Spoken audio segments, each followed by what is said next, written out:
దేవుడు ఎక్కడున్నాడు? ఒక చిన్న గ్రామంలో మాధవ్ అనే బాలుడుండేవాడు. అతను చిన్నప్పట్నుంచే దేవుడిపై చాలా భక్తి కలిగినవాడు. ప్రతిరోజూ ఉదయం లేచి ఆలయానికి వెళ్ళి పూజ చేసేవాడు. ఒకరోజు అతని మనసులో ఒక సందేహం వచ్చింది. దేవుడు నిజంగా ఎక్కడుంటాడు? నేనాయనను చూడగలనా? అతను గ్రామంలోని పెద్దవాళ్లనడిగాడు. అందరూ వేర్వేరు సమాధానాలు చెప్పారు. కాని అతనికి సంతృప్తి రాలేదు. ఒకరోజు అతను నిర్ణయించుకున్నాడు, నేను దేవుణ్ణి వెతుక్కుంటాను.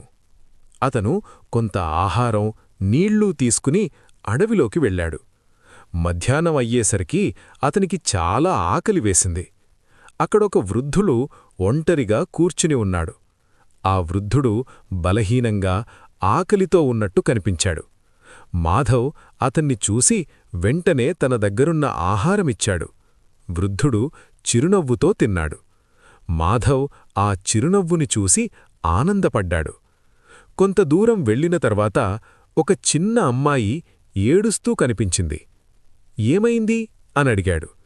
ఆమె చెప్పింది, నాకు దారి తప్పిపోయింది. మాధవ్ ఆమెను ఆమె ఇంటికి చేర్చాడు. ఆమె తల్లి కృతజ్ఞతతో చూసింది. సాయంత్రం అయ్యేసరికి మాధవ్ అలసిపోయి ఇంటికి తిరిగొచ్చాడు. అతని తల్లి అడిగింది, దేవుణ్ణి చూశావా? మాధవ్ మెల్లగా నవ్వుతూ చెప్పాడు, అమ్మా, ఈరోజు నేను దేవుణ్ణి 2 సార్లు చూశాను. తల్లి ఆశ్చర్యంగా, ఎలా? మాధవ్ చెప్పాడు, ఆ ఆకలితో ఉన్న వృద్ధుడి చిరునవ్వులో దేవుడున్నాడు. ఆ చిన్న అమ్మాయి ఆనందంలో కూడా దేవుడున్నాడు. తల్లి ప్రేమగా తల నిమిరి చెప్పింది, బాబూ, దేవుడు ఎక్కడో దూరంలో ఉండడు. మన మంచితనంలో, మన సహాయంలోనే ఉంటాడు.